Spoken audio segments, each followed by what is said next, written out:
ओम शांति। आज के बाबा के 3 तारीख के महावाक्य हैं। बाबा ने आज बच्चों को अपनी दृष्टि की शुद्धता पर अटेंशन देने के लिए कहा है। जैसा कि हम सभी जानते हैं कि आज रक्षाबंधन का त्योहार भी है।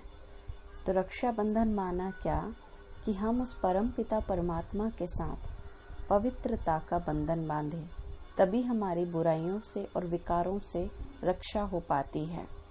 यदि हम अपने मन को चिंता, भय, अशांति, घृणा, नफरत और क्रोध की भावना से दूर रखना चाहते हैं तो हमें परमात्मा पिता के साथ पवित्रता की प्रतिज्ञा करनी है। और जो मनुष्य आत्मा ये पवित्रता की प्रतिज्ञा करते हैं उनकी दृष्टि ऑटोमेटिक शुद्ध होती जाती है। तो आज बाबा के 3 तारीख के महावाक्य हैं। बाबा ने कहा, मीठे बच्चे, तुम्हें सर्विस की बहुत उछल आनी चाहिए। बाबा ने कहा, मीठे बच्चे, सेवा का उमंग उत्साह रखना चाहिए। क्योंकि देखिए, कार्य तो हम सभी करते हैं, लेकिन सारे कार्यों के लिए टाइम निकालते हुए हमें ईश्वरीय सेवा के लिए भी जरूर समय निकालना चाहिए। क्योंकि वो भगवान भी हमारे लिए समय निकालता है, चाहे हम कितने भी बिजी हों। लेकिन अगर हम मन से परमात्मा की याद में रहते हैं तो वो परमात्मा भी हमेशा हमारी मदद जरूर करते हैं, चाहे वो भगवान को कितने भी कार्य हैं। लेकिन जो बच्चे दिल से उसको याद करेंगे तो वो परमात्मा उनकी मदद जरूर करते हैं। तो इसलिए बाबा हम बच्चों को रोज रोज समझाते हैं ना। तो बाबा ने कहा, मीठे बच्चे, तुम्हें सर्विस की बहुत उछल आनी चाहिए। ज्ञान और योग है तो दूसरों को भी सिखाओ, सर्विस की वृद्धि करो। प्रश्न है, सर्विस में उछल ना आने का कारण क्या है? सर्विस में उछल ना आने का कारण क्या है? किस विघ्न के कारण उछल नहीं आती है? माना किस विघ्न के कारण बच्चों के अंदर सेवा के प्रति उमंग उत्साह नहीं रहता है? उत्तर है, सबसे बड़ा विघ्न है। कौन सा? कौन सा होगा सबसे बड़ा विघ्न? बाबा ने बताया, बच्चे, सबसे बड़ा विघ्न है क्रिमिनल आई। ये बीमारी सर्विस में उछलने ही नहीं देती। माना जैसे बच्चों की दृष्टि अशुद्ध हुई, वृत्ति अशुद्ध होती जाती है, तो फिर सेवा के प्रति उमंग रहता ही नहीं। और ये बहुत कड़ी बीमारी है। अगर क्रिमिनल आई ठंडी नहीं हुई है, गृहस्थ व्यवहार में दोनों पहिए ठीक नहीं चलते, तो गृहस्थी का बोझ हो जाता है। फिर हल्के हो सर्विस में उछल नहीं सकते, है ना। बाबा ने कहा, अगर दृष्टि शुद्ध नहीं होती तो फिर सेवा भी नहीं कर पाते हैं।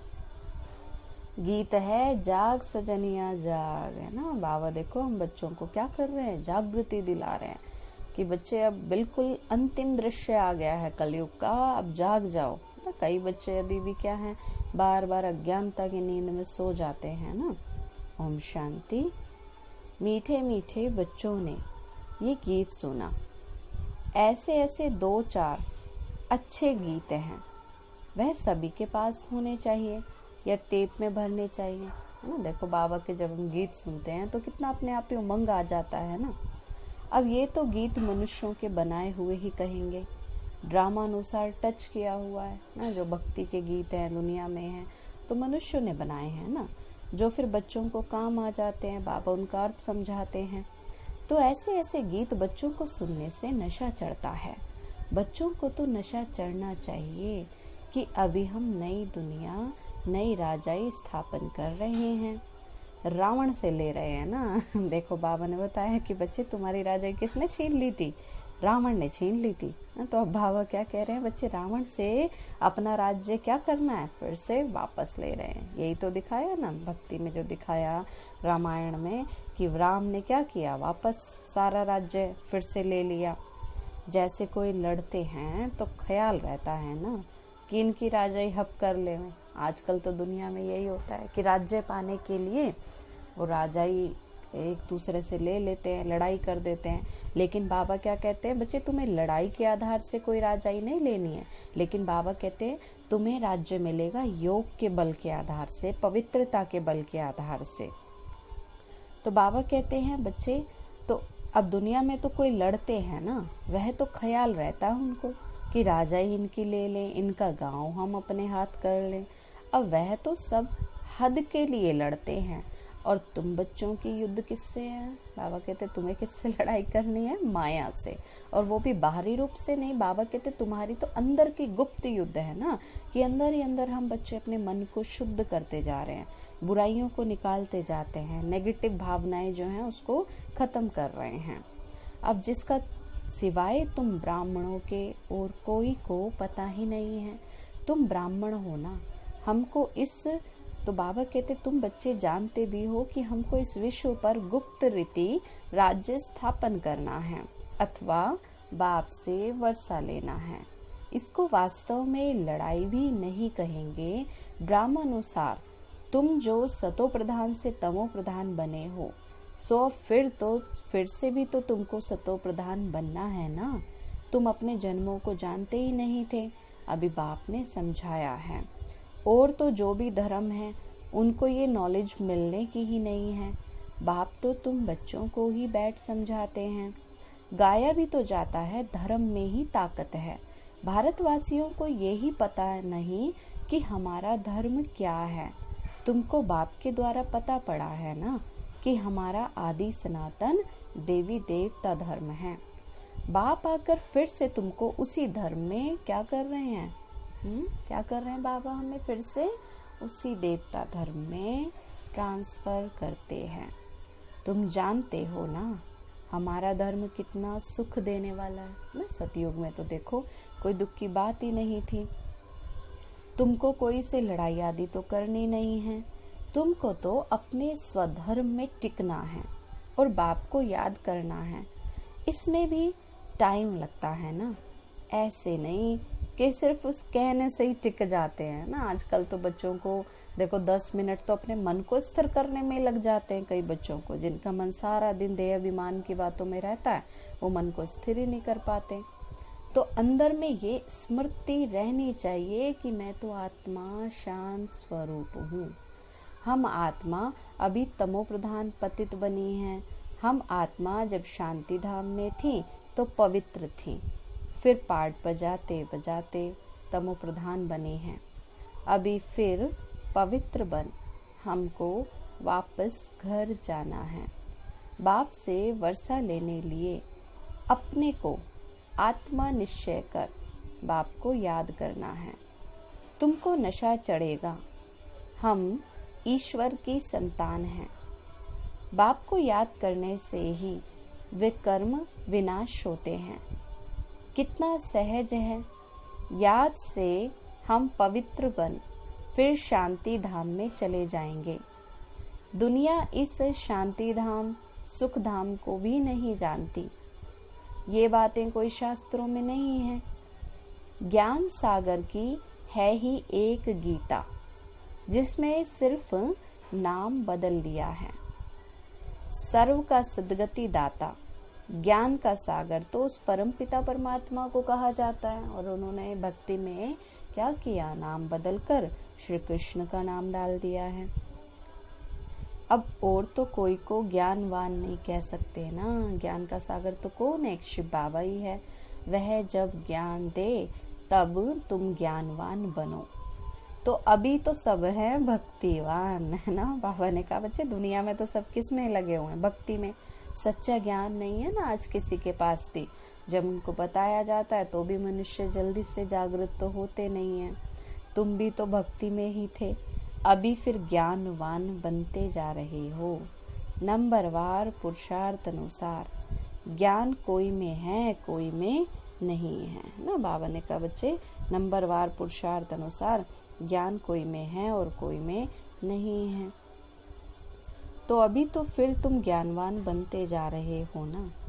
तो इसमें क्या कहेंगे? ऊंच हिसाब से तो बाबा ने कहा अगर कोई में पुरुषार्थ ज्ञान है कोई में नहीं है तो फिर उस हिसाब से तो ऊंचा पद नहीं पा सकते। अगर किसी में ज्ञान की धारणा पूरी ही नहीं तो ऊंचा पद भी नहीं पाएंगे। बाप तो सर्विस के लिए कितना उछलते हैं। बाबा रोज आना कहते हैं बच्चे ऐसे ऐसे सेवा करो, ऐसे जगाओ सबको, क्योंकि बाबा चाहते हैं ना कि जल्दी जल्दी मेरे बच्चे राजा बच्चे बन जाएं। तो बच्चों में अभी वह ताकत ही नहीं आई है। बाबा देखते हैं ना कि बच्चे अभी कैसे चल रहे हैं, ढीले होके सेवा कर रहे हैं ना, उमंग उत्साह से, लगन, पक्की लगन चाहिए ना। बाबा देखते हैं बच्चों में वह ताकत ही नहीं आई जो किसी को अच्छी रीति समझाएं, ऐसी ऐसी युक्तियां रचें। बाबा कहते सेवा करने के लिए क्या करना है, युक्तियां रचनी है। भल बच्चे मेहनत कर कॉन्फ्रेंस आदि कर रहे हैं, गोपों में कुछ ताकत है, उनको ख्याल रहता है कि संगठन हो जिसमें युक्तियां निकालें, है ना। जो भाई हैं, बाबा के बच्चे हैं, पांडव हैं, वो फिर भी प्लानिंग करते रहते हैं सेवा की। सर्विस वृद्धि को कैसे पाए तो कोशिश कर रहे हैं ना, एफर्ट्स करते जा रहे हैं।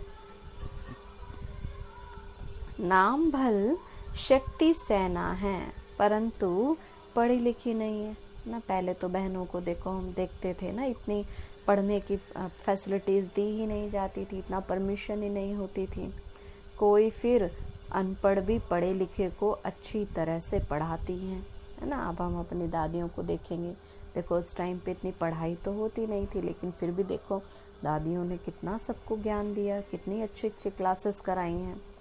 तो बाबा ने समझाया है क्रिमिनल आई बड़ा नुकसान करती है, ये बीमारी बड़ी कड़ी है, इसलिए ही तो उछलते नहीं हैं। तो बाबा पूछते हैं तुम युगल दोनों पहिए ठीक चल रहे हो, उस तरफ कितनी बड़ी बड़ी सेनाएं हैं, स्त्रियों का भी झुंड है, पढ़े लिखे हैं तो उन्हों को मदद भी मिलती है ना। तुम तो हो गुप्त ना। बाबा कहते हैं बच्चे दुनिया में हम देखेंगे ना तो कितना है, बाबा के बच्चे तो लेकिन क्या है, गुप्त हैं। कोई भी नहीं जानते कि ये ब्रह्मा कुमार कुमारियां क्या करते हैं। तुम्हारे में भी तो नंबरवार है, क्योंकि भक्ति में तो बहुत भीड़ है, लेकिन ज्ञान में तो हर कोई बच्चे नहीं है ना, क्योंकि हर कोई ये इतना पुरुषार्थ नहीं कर सकते जो देवी देवता बन सके। तो बाबा कहते तुम्हारे में भी नंबरवार है। ग्रस्त व्यवहार का बोझा सिर पर रहने से झुके हुए हैं। ब्रह्मा कुमार कुमारी कहलाते भी हैं, परंतु वह क्रिमिनल आई ठंडी नहीं होती। बाबा देखते हैं कि बच्चे होते हैं ना, ज्ञान में भी चलते रहते हैं, लेकिन साथ साथ लौकिक कार्य भी करने जरूरी हैं। लेकिन कई बच्चे क्या होते हैं, ज्ञान का पूरा एप्लीकेशन नहीं करते ना, पूरी धारणा ही नहीं करते, तो क्रिमिनल आई खत्म ही नहीं होती, पूरी दृष्टि में शुद्धता नहीं आती। दोनों पहिए एक जैसे हो ये भी बड़ा मुश्किल है, क्योंकि होता है ना घर में भी एक ज्ञान में चलता है, एक नहीं चलता। तो बाबा तो बच्चों को सर्विस उठाने के लिए समझाते रहते हैं। इसलिए बाबा कहते हैं बच्चे कोई कैसा भी कर रहा है, कैसा भी पुरुषार्थ कर रहा है, तुम्हें दूसरों को नहीं देखना है, लेकिन अपने ऊपर अटेंशन देना है। कोई धनवान है तो भी उछलते नहीं है, धन के भूखे हैं, बच्चा नहीं होगा तो भी गोद में ले लेते हैं ना। बाबा कहते हैं कोई तो धनवान होते हैं तो उनको धन का ही नशा हो जाता है ना, कि और चाहिए और चाहिए। फिर क्या होगा, अगर किसी को बच्चे भी नहीं होते हैं तो फिर अडॉप्ट कर लेते हैं बच्चों को प्रॉपर्टी का मालिक बनाने के लिए। उछल नहीं आती ना। बाबा कहते हैं बच्चों को क्या होता है, सेवा की उमंग उत्साह सेवा का होता ही नहीं है। बाबा हम बैठे हैं, हम बड़ा मकान लेकर देते हैं, माना धन होता है लेकिन फिर भी सेवा में नहीं लगाएंगे। बाबा की नज़र दिल्ली पर विशेष है, क्योंकि दिल्ली है कैपिटल हेड ऑफिस। बाबा कहते हैं दिल्ली में तो विशेष सेवा करो, सेवा का घेराव डालो, कोई को समझाने के लिए अंदर जाना चाहिए, घुस करके बाबा कहते समझाना चाहिए। गाया भी हुआ है कि पांडवों को कौरवों से 3 पैर पृथ्वी के भी नहीं मिलते थे, तो ये अक्षर तो गीता का है। भगवान ने आकर राजयोग सिखाया, उसका नाम ही गीता रखा है, क्योंकि इस समय बाबा हम बच्चों को ये सच्चा गीता ज्ञान देते हैं। परंतु गीता के भगवान को भूल गए हैं, इसलिए तो बाबा घड़ी घड़ी कहते रहते हैं कि मुख्य इस पॉइंट्स को उठाना चाहिए ना, इस पॉइंट को समझाना है। आगे बाबा कहते थे, बनारस के विद्युत मंडली वालों को समझाओ। बाबा युक्तियां तो बताते रहते हैं, फिर अच्छी रीति कोशिश भी तो करनी है। बाप तो बार बार समझाते रहते हैं। नंबर 1, दिल्ली में तो युक्ति रचो, संगठन में भी ये विचार करो। मूल बात कि बड़ा मेला आदि दिल्ली में कैसे करें। वो लोग तो दिल्ली में बहुत ही भूख हड़ताल आदि भी करते हैं। तुम तो ऐसा कोई काम नहीं करते हो ना। लड़ना झगड़ना कुछ भी नहीं है। तुम तो सिर्फ सोए हुओं को जगाते हो। दिल्ली वालों को ही मेहनत करनी है। तुम तो जानते हो हम ब्रह्मांड के भी मालिक और फिर कल पहले माफिक सृष्टि के भी मालिक बनेंगे। बाबा कहते हैं तुम बच्चे डबल मालिक बनते हो, है ना। बाबा कहते हैं शांति धाम में तो हो ही मालिक, और फिर बाबा कहते हैं तुम बच्चे सतयुग के भी मालिक बनेंगे। तो ये तो पक्का है, जरूर विश्व का मालिक तो बनना ही है। अभी तुमको 3 पैर पृथ्वी के भी कैपिटल में ही चाहिए ना, जो वहाँ ज्ञान के गोले छोड़े। क्योंकि शुरू में तो ऐसा होता था ना कि बाबा के मैक्सिमम सेंटर रेंट पर होते थे, लेकिन फिर दिल्ली में सबसे बड़ा कौन सा लिया गया है ना, जो अपना ये पांडव भवन है, ये बाबा का घर बना। तो बाबा कहते हैं बच्चे नशा चाहिए ना, बड़ों का आवाज चाहिए। तो इस समय भारत तो सारा गरीब है, गरीबों की सेवा करने के लिए ही बाप आते हैं। दिल्ली में तो बहुत अच्छी सर्विस होनी चाहिए। बाबा इशारा देते रहते हैं। दिल्ली वाले समझते हैं बाबा हमारा टेंशन खिंचवाते हैं। आपस में छीरखंड होना चाहिए ना। माना क्या करना है, छीरखंड मतलब आपस में मिलजुल कर रहना चाहिए। जैसे दूध और चीनी मिल जाते हैं ना, ऐसे बाबा कहते हैं सबके साथ अपने विचार मिला करके चलना है। तो अपना पांडवों का किला तो बनाएं, दिल्ली में ही बनाना पड़ेगा। इसमें दिमाग बड़ा अच्छा चाहिए, है ना। पांडवों का किला कहाँ दिखाते हैं, दिल्ली में दिखाते हैं ना। तो बाबा कहते बच्चे इसमें बहुत अच्छा दिमाग बड़ा अच्छा चाहिए, बहुत कुछ कर सकते हो। तो वो लोग तो गाते तो बहुत है कि भारत हमारा देश है, हम ऐसे करेंगे जो दुनिया में है ना, कहलाते हैं अपने को कि हम भारतवासी हैं, परंतु खुद में कुछ भी दम नहीं है, परिवर्तन तो करते ही नहीं है। ना स्व परिवर्तन करते, ना विश्व परिवर्तन करते हैं। सिवाय फौरन की मदद से उठ भी नहीं सकते हैं। तुमको तो बहुत मदद मिल रही है बेहद की बाप से। बाबा कहते हैं बच्चे तुम्हें 1-2 से एक्सपेक्टेशंस नहीं रखनी, क्योंकि तुम्हें किससे मदद मिल रही है, बेहद के बाप से। इतनी मदद और कोई दे ना सके। तो अब जल्दी किला बनाना है ना। दिल्ली को क्या कहते थे, इंद्रप्रस्थ कहते थे ना, जहाँ पांडवों की राजधानी दिखाई। तो बाबा क्या कहते बच्चे, सच्चे पांडव तुम बच्चे ही हो, और यही दिल्ली क्या बनेगी, सतयुग में राजधानी बनेगी, इंद्रप्रस्थ कहलाएगी। तो तुम बच्चों को बाप विश्व की बादशाही देते हैं, तो हौसला बहुत चाहिए। झरमुई झगमुई की बातों में अपनी बुद्धि को अटकाना नहीं है। बहुतों की बुद्धि इसी में अटकी रहती है। बंधनों की आफत है माताओं पर, मेल्स पर कोई इतना बंधन नहीं है। माताओं को अबला कहा जाता है, पुरुष बलवान होते। पुरुष शादी करते हैं तो उनको बल दिया जाता है। तुम ही गुरु ईश्वर सब कुछ हो, है ना। मनुष्य तो दुनिया में आजकल क्या करते हैं, पुरुष प्रधान समाज कहलाता था ना, तो क्या करते थे, माना जो बहनें होती थी उनको कोई फ्रीडम ही नहीं है, कोई कार्य करने की स्वतंत्रता ही नहीं होती थी, और पुरुष को क्या कह देते थे कि ये पति ही तुम्हारा गुरु ईश्वर है, ऐसे बोला जाता था। स्त्री तो जैसे पूंछ है, पिछाड़ी में लटकने वाली तो सचमुच पूंछ होकर ही लटक पड़ती है। पति में मोह, बच्चों में मोह, पुरुष को तो इतना मोह भी नहीं रहता है। उनकी तो एक जूती गई तो तीसरी, दूसरी, तीसरी ले आते हैं, है ना, आदत ही पड़ गई है। बाबा तो समझाते रहते हैं, ये अखबार में डालो। बाबा कहते हैं ना बच्चे ये बातों पर मनुष्यों को समझाओ। बाबा इसलिए पॉइंट्स भी देते हैं कि इन बातों का क्लैरिफिकेशन दो। बच्चों को बाप का शो करना है, ये समझाना तुम्हारा काम है। बाबा के साथ तो दादा भी है ना, तो ये तो जा नहीं सकते। कहेंगे शिव बाबा ये बताओ, ये हमारे ऊपर आफतें आई हैं, इसमें आप राय दो, है ना। माना ब्रह्मा बाबा थोड़े ना कहीं कहीं जगह जगह जा करके सेवा करेंगे, क्योंकि उनके साथ तो शिव बाबा भी है। तो इसलिए बाबा क्या कहते हैं, सेवा के लिए तो बच्चों को आगे आना चाहिए ना। तो कई बच्चे बाबा से फिर इसलिए पूछते हैं कि बाबा ऐसे ऐसे आफते हैं, ये प्रॉब्लम्स हैं, इसमें आप राय दो। तो ऐसे ऐसे बातें पूछते हैं। बाप तो आए हैं पतितों को पावन बनाने। बाबा कहते हैं तुम बच्चों को सब नॉलेज मिलती है, कोशिश कर आपस में भी मिलकर राय करो। तुम बच्चों को अभी विहंग मार्ग की सेवा का तमाशा दिखाना चाहिए। बाबा कहते चारों ओर बहुत सेवाएं फैलानी है। चीटी मार्ग की सर्विस तो चलती आ रही है, थोड़ी थोड़ी तो सभी करते रहते हैं ना, इसलिए बाबा कहते हैं बच्चे विशाल स्तर पर करो। विहंग मार्ग माना विशाल स्तर पर करो कि बहुत जगह जगह जा करके सब तरफ संदेश फैलाओ। तो ऐसा तमाशा दिखाओ ना, ऐसा माना प्रोग्राम करो जो बहुतों का कल्याण हो जाए। बाबा ने कल पहले भी समझाया था, अब भी समझाते हैं। बहुतों की तो बुद्धि ही कहीं ना कहीं फंसी हुई है, उमंग ही नहीं है। झट देह अभिमान आ जाता है। देह अभिमान नहीं तो सत्यानाश की है।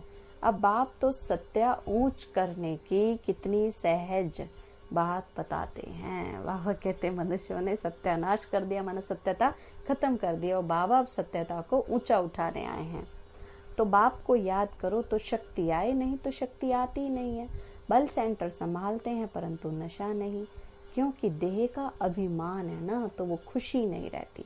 देही अभिमानी हो तो फिर खुशी भी रहे, नशा चढ़े कि हम किस बाप के बच्चे हैं, कौन हमें पढ़ा रहे हैं, स्वयं भगवान हमें पढ़ाते हैं। हाईएस्ट अथॉरिटी हमारा पिता है। बाप कहते हैं जितना तुम देही अभिमानी होंगे उतना ही तुम में बल आता जाएगा। आधा कल्प का देह अभिमान का नशा है, तो देही अभिमानी बनने में बड़ी मेहनत लगती है, क्योंकि देह अभिमान बच्चे छोड़ते नहीं। ऐसे नहीं बाबा ज्ञान का सागर है तो हमने भी ज्ञान उठाया है। बहुतों को समझाते हैं, परंतु याद का जौहर भी तो चाहिए ना। ज्ञान की तलवार है, याद की फिर यात्रा है, दोनों अलग चीज हैं। ज्ञान में याद की यात्रा का जौहर चाहिए, वह नहीं है तो काठ की तलवार हो जाती है। सिख लोग तलवार का कितना मान रखते हैं, वह तो हिंसक थी जिससे लड़ाई की। वास्तव में गुरु लोग लड़ाई थोड़े ही कर सकते हैं, गुरु तो अहिंसक चाहिए ना। लड़ाई से थोड़े ही सदगति होती है। तुम्हारी तो है योग की बात, याद के बल के बिगर ज्ञान तलवार काम ही नहीं करेगी। बाबा कहते हैं बच्चे ज्ञान का माना, ज्ञान में ज्ञान तो आप सुनाते हो, लेकिन उसमें साथ साथ क्या चाहिए, योग की भी ताकत चाहिए। बाबा कहते हैं ज्ञान की तलवार अलग है और याद की यात्रा अलग है। बाबा कहते हैं वो तो लड़ाई करते हैं हिंसक, लेकिन बाबा कहते हैं बच्चे तुम्हारी तो क्या है, अहिंसक है ना, अहिंसक युद्ध है। अब तुम्हारी तो योग की बात है, और ये क्रिमिनल आई तो बहुत ज्यादा नुकसान करती है। बाबा ने कहा बच्चे आत्मा कानों से सुनती है। बाप कहते हैं तुम याद में मस्त रहो तो सेवा भी बढ़ती जाएगी। कभी कभी कहते हैं बाबा संबंधी सुनते नहीं है। बाबा कहते हैं याद की यात्रा में कच्चे हो इसलिए ज्ञान तलवार काम नहीं करती है। बाबा कहते हैं मित्र संबंधी भी कब सुनेंगे, जब हमारा योग पावरफुल होगा। तो याद की मेहनत करो, ये है गुप्त मेहनत। मुरली चलाना तो प्रत्यक्ष है, याद ही गुप्त मेहनत है जिससे शक्ति मिलती है। ज्ञान से शक्ति नहीं है, ज्ञान तो क्या है, समझ है। ज्ञान से सुख प्राप्त होता है सतयुग में भी। बाबा कहते हैं लेकिन योग से आत्मा में बल आता है, शक्ति आती है, आत्मा शुद्ध होती जाती है। तो तुम पतित से पावन याद के बल से ही बनते हो। कमाई का ही पुरुषार्थ करना है। बच्चों को याद जब एक रस रहती है, अवस्था अच्छी है तो बहुत खुशी रहती है, और जब याद ठीक नहीं तो क्या होता। बाबा कहते हैं अगर याद ठीक नहीं तो किसी बात में गुटखा खाते हैं तो खुशी गायब हो जाती है ना, फंस जाते हैं, कोई ना कोई भूलें करते हैं फिर खुशी गायब हो जाती है। तो क्या स्टूडेंट को टीचर याद नहीं पड़ता होगा ना। जिस्मानी पढ़ाई में भी हम देखेंगे स्टूडेंट की बुद्धि में टीचर की याद नेचुरल होती है। तो ऐसे बाबा कहते हैं हमारी बुद्धि में किसकी याद नेचुरल हो जाए, शिव बाबा की। यहाँ तो घर में रहते सब कुछ करते, टीचर को याद करना है। इस टीचर से तो बहुत बहुत ऊंचा पद मिलता है। गृहस्थ व्यवहार में भी रहना है ना। बाबा कहते घर में भी रहो, अपने कार्य भी करो, लेकिन शिव बाबा को याद करते रहो। टीचर की याद रहे तो फिर बाप और गुरु भी याद आ जाएंगे। कितने प्रकार से बाबा समझाते रहते हैं, परंतु घर में फिर धन दौलत बाल बच्चे आदि देख के बस क्या करते हैं, शिव बाबा को भूल जाते हैं। समझाते तो बाबा बहुत हैं, तुमको रूहानी सर्विस करनी है, बाप की याद ही तो ऊंचे ते ऊंची सेवा है। मनसा वाचा कर्मणा, बुद्धि में बाबा की याद रहे। मुख से भी तो ज्ञान की बातें सुनाओ, किसी को दुख भी नहीं देना है, कोई अकर्तव्य नहीं करना है। कई बच्चे कहते हैं ना, बाबा हमने जरा सा ही तो ऐसा बोला था, हमने कोई ज्यादा ऐसे किसी को बड़ी बात तो नहीं कही है ना। लेकिन बाबा कहते नहीं बच्चे, थोड़ा सा पाप ही हमारा क्या कर देता है, पुण्य के खाते को कम कर देता है। तो कोई अकर्तव्य नहीं करना। पहली बात, अल्फ न समझने से फिर और कुछ भी समझेंगे नहीं। पहले अल्फ पक्का कराओ, तब तक आगे बढ़ना ही नहीं चाहिए। बाबा कहते प्रदर्शनी में चित्रों पर समझाओ ना, तो जब तक शिव बाबा पर निश्चय नहीं है तो बाबा कहते हैं फिर उससे पहले आगे बढ़ना नहीं है। शिव बाबा राजयोग सिखाकर विश्व का मालिक बनाते हैं। इस छीछी दुनिया में माया का तो शो बहुत है, कितना तो फैशन हो गया है। छीछी दुनिया से तो नफरत आनी चाहिए, है ना। आजकल तो देखो कितना दिखावा है, कितना शो ऑफ करते रहते हैं, लेकिन वास्तव में सच्चाई में तो क्या है, सत्यता अगर देखी जाए तो यहाँ पर दुख ही दुख है। शो ऑफ कितना करते हैं, लेकिन अंदर से तो सभी दुखी हैं, है ना। इसलिए बाबा कहते हैं बच्चे, इस दुनिया में मन को अटकाना नहीं है। एक बाप को याद करने से ही तुम्हारे विकर्म विनाश होंगे, पवित्र बनते जाएंगे। टाइम वेस्ट नहीं करो, अच्छी रीति धारणा करो। माया दुश्मन बहुतों का तो अक्ल ही चट कर देती है। कमांडर गफलत करते हैं तो उनको भी तो डिसमिस करते हैं ना। हम आर्मी में देखेंगे कि किसी से भी भूल होती है तो डिसमिस कर दिया जाता है। खुद कमांडर को भी लज्जा आती है, फिर रिजाइन भी कर देते हैं। यहाँ भी ऐसे हैं, अच्छे अच्छे कमांडर्स भी फां हो जाते हैं। इसलिए बाबा कहते हैं ना बच्चे, माया से बहुत अवेयर रहना है। अलग अलग रूपों से माया आती है तो सावधान रहना है। अच्छा, मीठे मीठे सिकी लदे बच्चों प्रति माता पिता बाप दादा का याद प्यार और गुड मॉर्निंग। रूहानी बाप की रूहानी बच्चों को नमस्ते। रूहानी हम बच्चों की रूहानी माता पिता बाप दादा को नमस्ते नमस्ते नमस्ते। बाबा नमस्ते। धारणा के लिए मुख्य सार है, याद की गुप्त मेहनत करनी है। याद की मस्ती में रहने से सर्विस स्वतः ही बढ़ती रहेगी। मनसा वाचा कर्मणा, याद में रहने का ही पुरुषार्थ करना है। मुख से ज्ञान की ही बातें सुनानी है, किसी को दुख भी नहीं देना है, कोई भी अकर्तव्य नहीं करना है। देही अभिमानी बनने की ही मेहनत करनी है। वरदान बाबा ने दिया, विजयीपन के नशे द्वारा सदा ही हर्षित रहने वाले सर्व आकर्षणों से मुक्त भव। विजयी रत्नों का यादगार, बाप के गले का हार आज तक पूजा जाता है। हम देखेंगे ना भक्ति में, देखो कितने प्रकार की मालाओं की पूजा होती है। रुद्र माला है ना, वैजयंती माला का कितना गायन है। तो सदा यही नशा रहे कि हम तो बाबा के गले का हार हैं, विजयी रत्न हैं, हम विश्व के मालिक के बालक हैं। हाँ, बाबा कहते हैं यही खुशी रहे कि हम किसके बच्चे हैं, विश्व के मालिक के बच्चे हैं।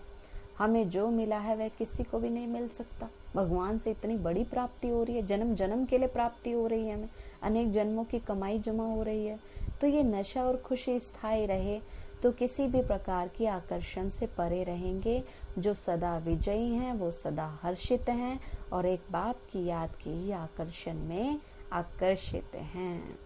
स्लोगन बाबा ने दिया, एक के अंत में खो जाना अर्थात एकांतवासी बनना। तो किसके अंत में खोए रहना है, एक बाबा के अंत में।